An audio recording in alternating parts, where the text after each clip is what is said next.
Rosemary, comment vas-tu? Ça va et toi? Ça va. Alors tu le sais, on a entamé des témoignages, oui. En tout cas, pour que la population martiniquaise sache comment vivent les ouvriers agricoles en Martinique. Et toi, tu es une enfant d'ouvrier agricole. Est-ce que tu peux nous dire où tu as grandi, que faisaient tes parents, ta famille? Alors, je suis petite fille et fille d'ouvriers et d'ouvrières agricoles sur l'habitation Moulin à Eau au Robert. D'accord. Et qu'est-ce que l'on faisait pousser sur cette habitation? Alors, mes parents travaillaient dans la canne à sucre et aussi dans la banane. D'accord. Donc, moi, depuis enfant, j'ai été élevée au sein d'une habitation. Donc, j'étais au cœur de l'habitation, ainsi que mes frères, ainsi que mes tontons aussi, qui sont nés sur cette habitation. Et ils y sont encore? Ils vivent encore, ils sont plus sur l'habitation, mais ils vivent encore. Parce que j'ai appris ça il n'y a pas longtemps. Un tonton qui a 81 ans, il me dit, tu te rencontres Marie, parce qu'on m'appelle Marie dans la famille.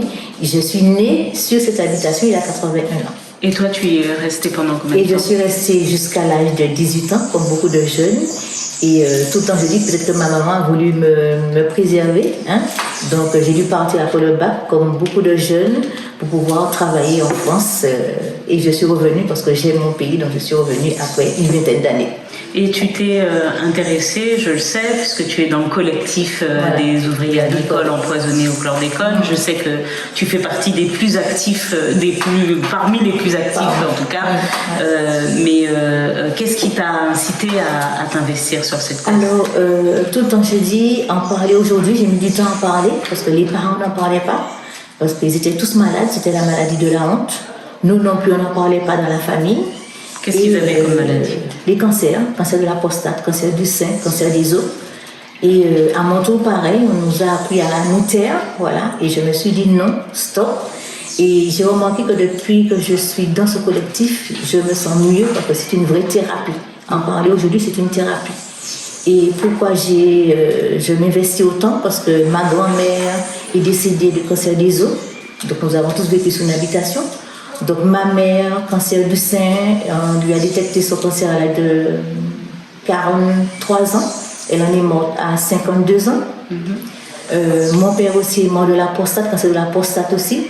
Pourtant il était commandeur, mais il est mort un peu plus tard quand même.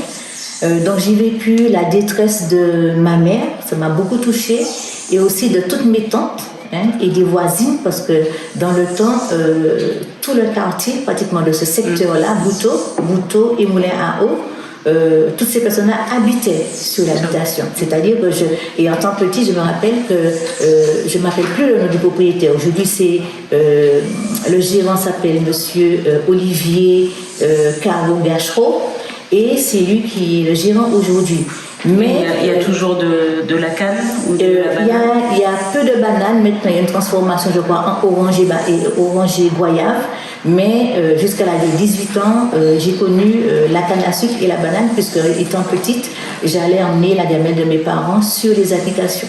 Et à l'époque, tu ne sais pas qui était propriétaire de cette habitation? Je ne sais plus. Et les grandes tatis qui étaient au courant, elles souffrent de maladie d'Alzheimer.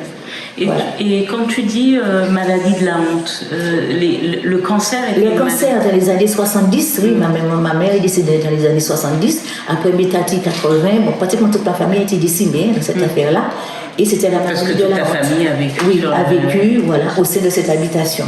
Alors, ce qui m'a beaucoup marqué, donc je voyais, je pense aussi aux hommes, mais les femmes ont beaucoup souffert, et moi j'ai été marquée par ça. Parce que je ne voyais jamais mes parents s'arrêter de travailler. Donc, congé de maladie, ça n'existait pas. Congé de maternité non plus, ça n'existait pas. Donc les femmes enceintes étaient sur la... Je voyais les femmes qui accouchaient pratiquement sur les habitations. Et ça, c'était douloureux. Quand on est enfant, on ne comprend pas très bien. Après, à l'adolescence, j'ai commencé à comprendre. Et plus tard après, quand je suis devenue mère, moi, je suis mère, je suis grand-mère, j'ai commencé à vraiment comprendre ce que ces femmes ont enduré, à mesurer l'ampleur de l'empoisonnement. Parce que ces femmes... Et de la précarité, parce que il faut dire, c'était pas des logements très salubres. C'était des petites cases qu'après qu'ils ont améliorées, aménagées. Mais j'ai été élevée dans une petite case et je reviens sur les conditions de femmes, je tiens à le dire, les conditions de femmes dans les habitations où on les voyait tomber. Alors tomber d'une part, alors Monsieur Moutoussami a parlé tout à l'heure de régime de banane, mais il a oublié de vous dire que c'était 3 régimes de banane sur la tête. Donc ces femmes avaient un trait, elles mettaient un régime de chaque côté et l'autre régime au milieu. Et quelquefois, quand le trait n'était pas assez large, c'était 2 régimes sur la tête et l'autre régime à la main.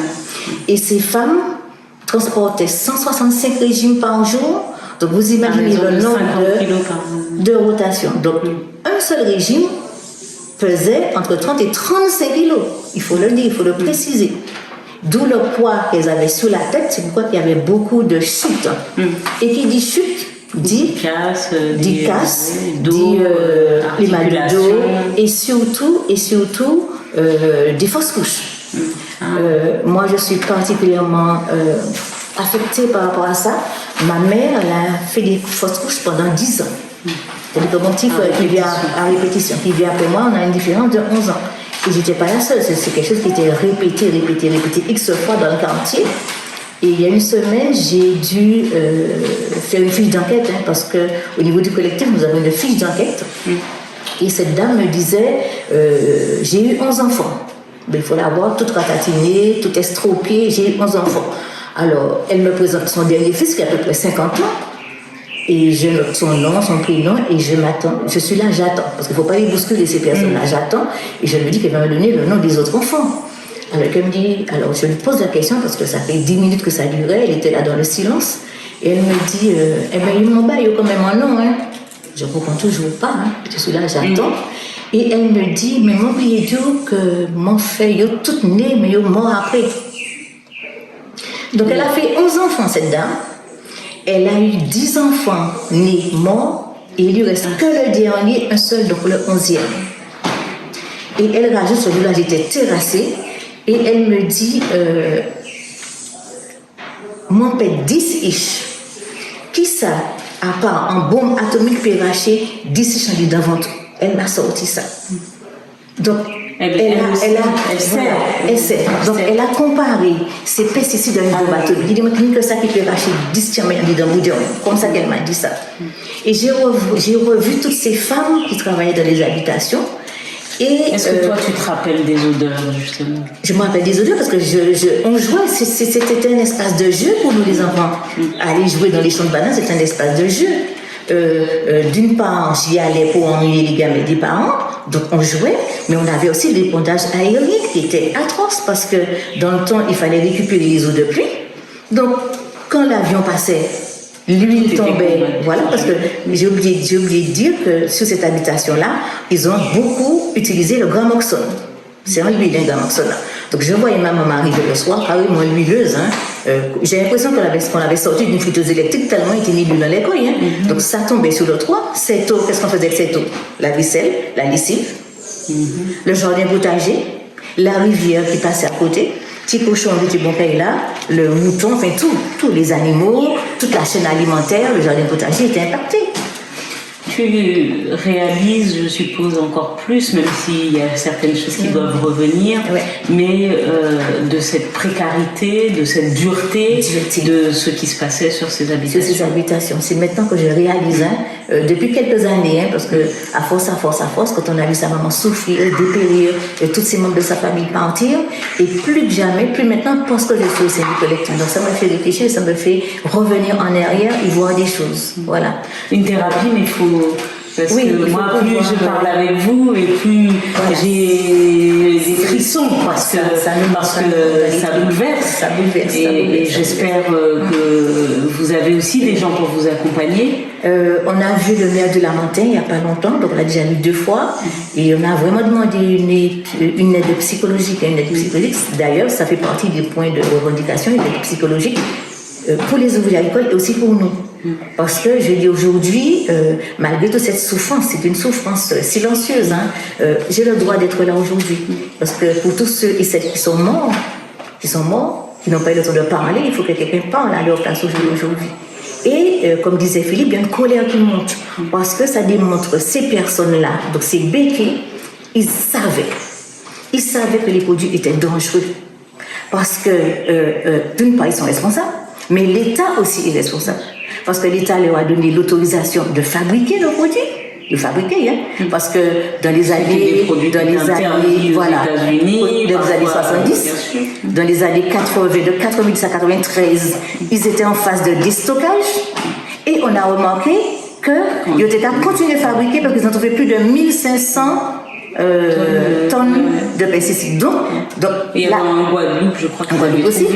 Voilà, donc là il y a eu infraction puisque ils étaient en phase de déstockage, en même temps ils étaient à fabriquer. Donc l'État complice. Eux ils sont complices parce qu'ils ont fabriqué, ils l'ont transporté et ils l'ont vendu. Ce qu'on oublie de dire, ils l'ont vendu pour les petits planteurs. Et ils l'ont distribué. Parce que les petits planteurs aujourd'hui sont aussi victimes. J'ai rencontré des petits planteurs qui m'ont raconté des choses, mais invraisemblables.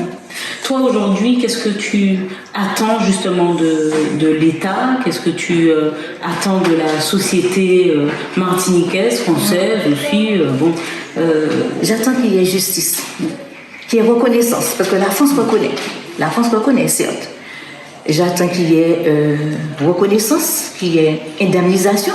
Alors quand on parle des indemnisations, c'est pas nous l'argent, hein. C'est mettre l'argent là par exemple pour que nous mettions en place une unité de recherche, une unité de soins, que les ouvriers agricoles qui ont travaillé plus de 25 ans, 40-45 ans, ils ont touché entre 200 et 700 euros. Donc mettez retraite là au moins à 1000 euros.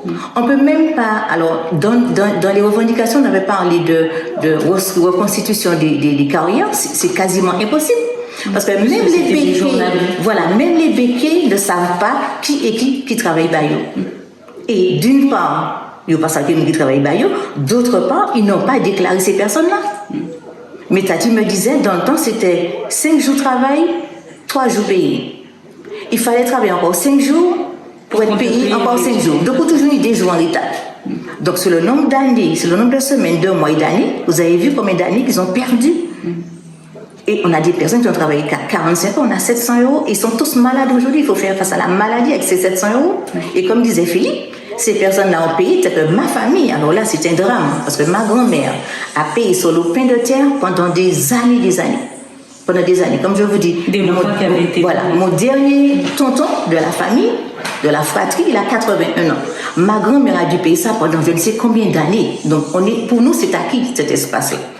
Mon frère qui habite sur cette parcelle aujourd'hui, alors monsieur Olivier Caro Gachereau, qui a fait menace en Léo, en leur disant que s'ils n'ont pas payé l'OP de terre, qui a déjà été payé pendant des années, ils sont en mesure de vendre leur maison, qu'ils ont mis des années à construire.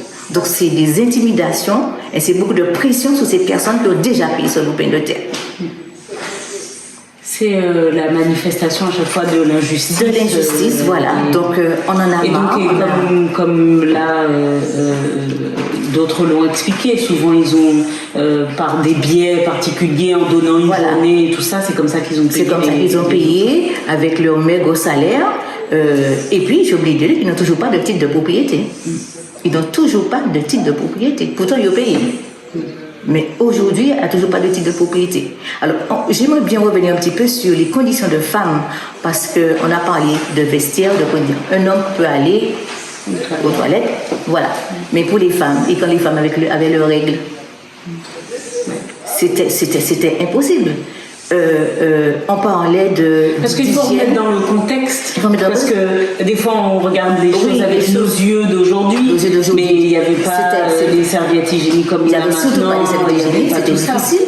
Et ce que j'ai remarqué, parce que tout ça revient au fur et à mesure, ce que j'ai remarqué, alors quand on dit que c'est un produit qui est extrêmement toxique, c'est vrai que les enfants sont impactés, et je voyais mes tantes qui revenaient, parce que j'ai une tante qui a 11 enfants. Là, je vais revenir un petit peu sur le temps sur la solidarité entre les femmes. Et là, quand elle revenait, parce que c'était dans le quartier, il y avait une tati, on l'appelle une tati, qui gardait tous les enfants. Et quand ces femmes arrivaient le soir, bon, maintenant que je suis femme, je sais ce que c'est de voir des remontées de lait. Donc la seule chose qu'on a envie de faire, c'est de se soulager. Alors, avec ce vêtement rempli de pesticides, je n'étais pas patiente, mais je t'étais. Donc l'enfant était imprégné aussi de ce produit sur la peau, sur le corps. Donc ce n'est que maintenant, avec du recul, que je vois ça. Donc ça fait partie de toutes ces choses, toute cette colère qui remonte. Et tu voulais parler de la solidarité. Et je voulais parler de la solidarité. Alors, mes tatis me disaient, donc c'est tous les jours à travers les enquêtes qu'on apprend des choses. Et qu'il y a des moyens pour connaître tout le là. Alors, toute journée entamée, non terminée, n'était pas payée. Ça c'est clair. On commence à 6h du matin, 5h du matin. Si on s'arrête à 9h, même si vous avez fait longtemps de travail là, on n'était pas payé. Alors, la solidarité, ça m'a toujours marqué parce que entre les femmes, il y en a toujours qui étaient plus dures que les autres. Voilà. Donc, je vois ma mère, par exemple, elle aidait toujours les autres. C'était une madame dure. Donc, ça avait été une 8-10 moments, elle finissait sa tâche. Et là, il finit, il faut qu'il y ait aidé les autres là, finit tâche, sinon, il n'y a pas payé. Et quand on avait le malheur d'être en congé de maladie, il ne peut pas te déposer congé parce qu'il fallait travailler. Ma tati me disait, on se serrait les dents, on allait travailler parce qu'il fallait, quand on avait un arrêt de 15 jours, il faut comprendre ça de 15 jours, il fallait déposer l'arrêt de maladie après les 15 jours. D'accord? Et pendant les 15 jours, pas payé. Donc, elles allaient travailler. Pour pouvoir, parce qu'il y avait des bouches à nourrir, il fallait travailler. Si tu pouvais faire un vœu aujourd'hui pour la Martinique, quel serait? Alors, je dirais comme c'est Martin Luther King qui a dit I have a dream. Donc, j'aurais fait ce rêve que les ouvriers agricoles soient en bonne santé, que les jeunes, parce que les jeunes meurent de plus en plus tôt, que les jeunes soient en bonne santé, les jeunes qui travaillent. Et puis qu'on arrête, alors ça me tient à cœur. On a beau, j'ai regardé le plan Jaffa, j'ai regardé les personnes qui font des propositions alternatives pour la culture. Mais tant qu'il y aura cette monoculture, c'est tant qu'il y a des pesticides en là. Donc nous sommes partis à Paris. On a vu Erdom, parce que tu connais très bien. Il dit nous, qui s'est bêté à planter 10 hectares, 5 hectares, 1 hectare, il y aurait toujours les mêmes quantités subventionnées. Donc ça peut faire. Donc il faut qu'on arrête cette monoculture. Tant qu'on ne va pas arrêter cette monoculture, les terres seront aussi polluées. Et puis les jeunes, je pense aux jeunes qui arrivent, parce que la terre c'est l'avenir. Tous ces jeunes qui ont été formés dans l'agriculture. Et puis qui t'aillent au travail. Alors que ces agriculteurs puissent manger sainement, qu'on ait que la population, et puis que ce dispositif nous conduit vers une autosuffisance. Nous, peut-être, c'est tout le temps que l'autre là-bas nous manger. Parce que l'autre là-bas manger, on esclave tout de suite.